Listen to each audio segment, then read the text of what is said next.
In March, it's Oscar season, so we're going to dive into an obvious movie in American cinema. Let's not overdo this. We will go right into a classic. So, today, on Why You Should Watch or Rewatch, let's talk about Casablanca.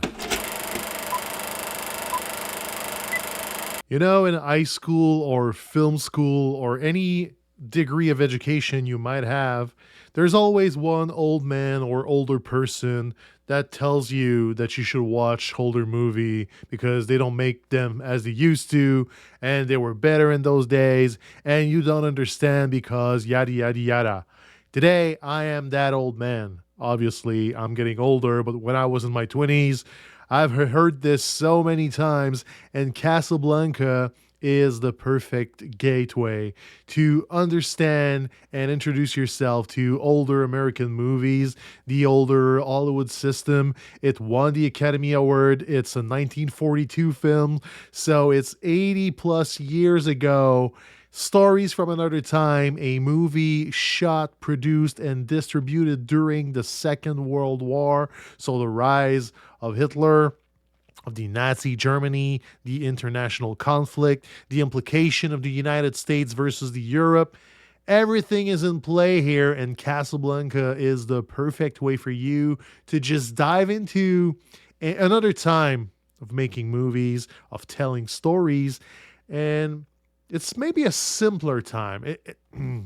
It doesn't do justice to the movie to say that it was a simpler time, but Casablanca is a straight up story. It's a love story between Humphrey Bogart and Ingrid Bergman, but it's also a love story between Ingrid Bergman and her husband, Paul Enright. And in that time, adultery and everything else was very taboo. There was the Hays Code in the United States, which is very, very quickly a list of things you shouldn't see on screen that will not portray bad values in marriage, life, and society in general, but it was very much oriented towards sexuality in between a man and a woman. And I'm not even talking about all the same sex thing or everything in that time was swept under the rug. So we're strictly talking man and woman because the Ace Code just assumed that it was the only way or didn't want to know that there was other way. So it's, like I said, another time. But that movie, a love triangle, a very cynical love triangle, was way ahead of its time in 1942. It's still super relevant today because you have a love triangle. It's a universal story, but the backdrop is unique. It is Northern Africa. It's Casablanca. It's the French colony. It's the French inspiration. There's a lot of French speaking people in the movie. You even hear the La Marseillaise. It's a very patriotic movie, even though it's not in the United States. The final is basically a patriotic act to help Americans and Europeans flew away from Nazi Germany. It is very historically relevant, but it's not why or solely why you should go back and visit Casablanca. One of the reasons why you should dive into Casablanca is to witness the power of Humphrey Bogart. It may not be his best role or even the best movie he was in. There's an argument to be made here. I'm a huge fan of the Maltese Falcon, even the Treasure of the Sierra Madre. It's a more complex movie, but Casablanca here, he's the lead man. He's charismatic, he's charming, he makes important decisions. He is shot by Michael Curtis in a way he was never shot before because Bogart is not the typical handsome man from the 30s and 40s. He has a very different casting. He has a face that is very recognizable, a style, a way to talk, and the bogey style was not well established when Casablanca was released, but after that is the stuff of legend. You may have heard of Humphrey Bogart even though you've never seen any of his movies. There were so many spoof, all the film noir stuff, the film noir homage. If you were in film school, of course you saw many movies involving Humphrey Bogart or directors from that time who worked with Bogart. all of this is an important piece of American history.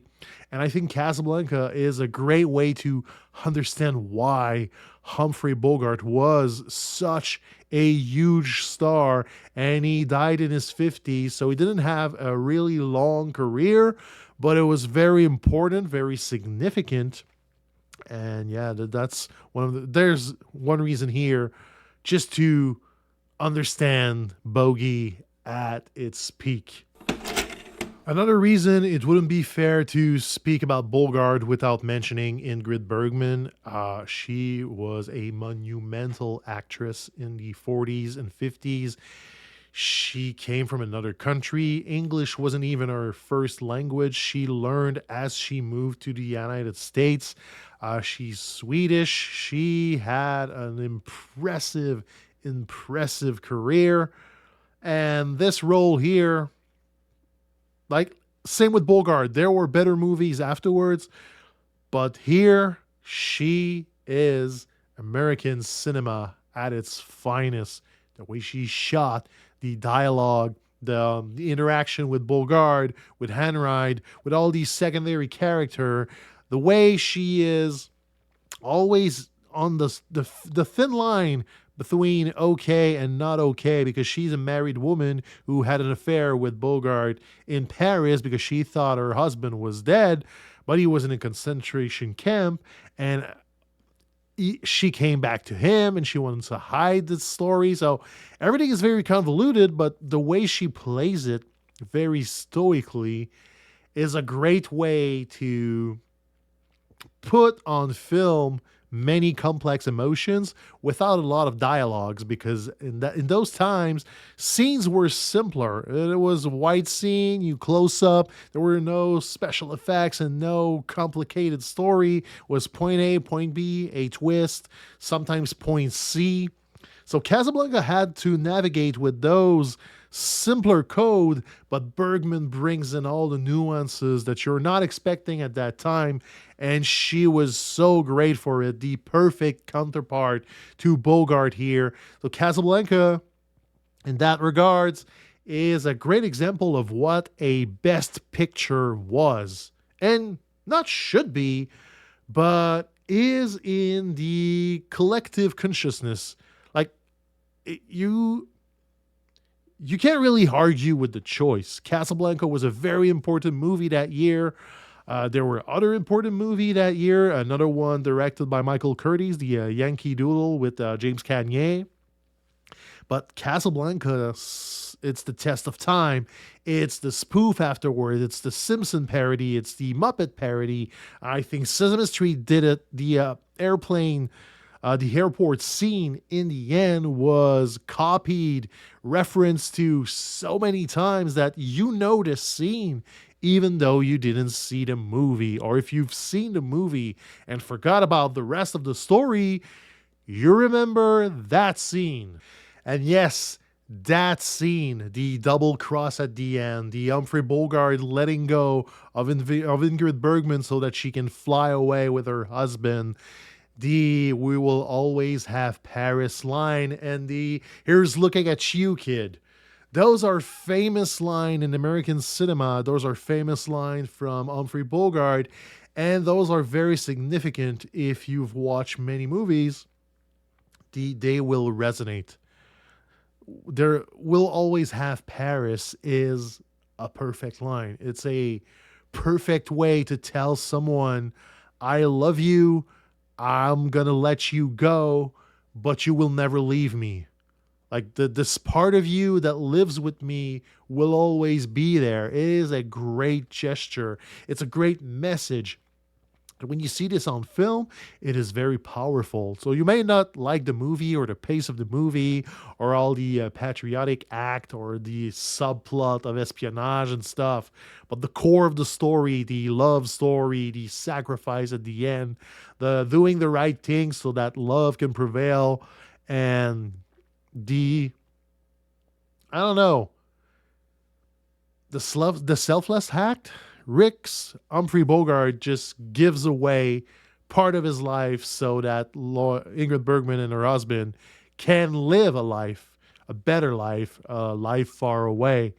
and it's very important. And that scene, the last 12 minutes of the movies at the airport, saying goodbye, the song, the friendship, everything is perfect. Speaking of the song, I have to mention it. You can't listen to it, but just go and listen to As Time Goes By. The song is referenced many, many times during the movie. The piano player just plays it in the bar all the time. Ingrid Bergman just requests the song. It's the leitmotif for the love story. And Michael Curtis, the director, didn't like the song. The composer didn't like the song, but they included it because it was written in the script and it became bigger than the movie in some instances. It's an immortal song. It's you hear it once and it just stucks in your head as time goes by. Just a great, great song. So really, that's it. Those are my reasons. This is why I have a DVD copy of that movie ever since I was in film school, I think, 20 some years ago. I just bought the movie for a homework and I've watched it once, twice. I think over the years I must have seen this 20 times or something. Not because you need to see it 20 times. It's just that every time I revisit it, I noticed something different, a line of dialogue, a way to film something, a transition between scenes. The movie is very funny, even though it doesn't looks like it, like the older movies. The jokes are lost in translation sometimes, but this is a very funny movie. It's quick, it's witty. You really should just watch it before the Oscar season. The nominees this year are not anything like Casablanca. Movies from recent years are not anything like Casablanca, but it's important to remember where we come from. And I say we, I'm not an American, but this is a very important part of American history, of American cinema, and it's Oscar season, so it's a great time to remember, to dive back. And 100 years are coming very, very soon. Movies from the 30s and 40s will turn 100 very soon. So I'm getting way older, but these timeless classic will live on. They are harder to find on stream now. They do not get the carryover treatment. That's why physical copies are important here. And if you loved Casablanca and you want to dive more, the film noir from that time are absolutely wonderful. Like I said, The Maltese Falcon, great movie. The Big Sleep, another great movie. Just there's so many of them. Sometimes it's a big blur which are better, but you can't go wrong. You just dive into a time machine and you just enjoy the ride. For me, it's the great part of watching older movie. I just can't believe that this was produced during the Second World War. I wasn't born. My grandparents were barely born at that time. It's so far away, and yet it looks gorgeous. It sounds gorgeous.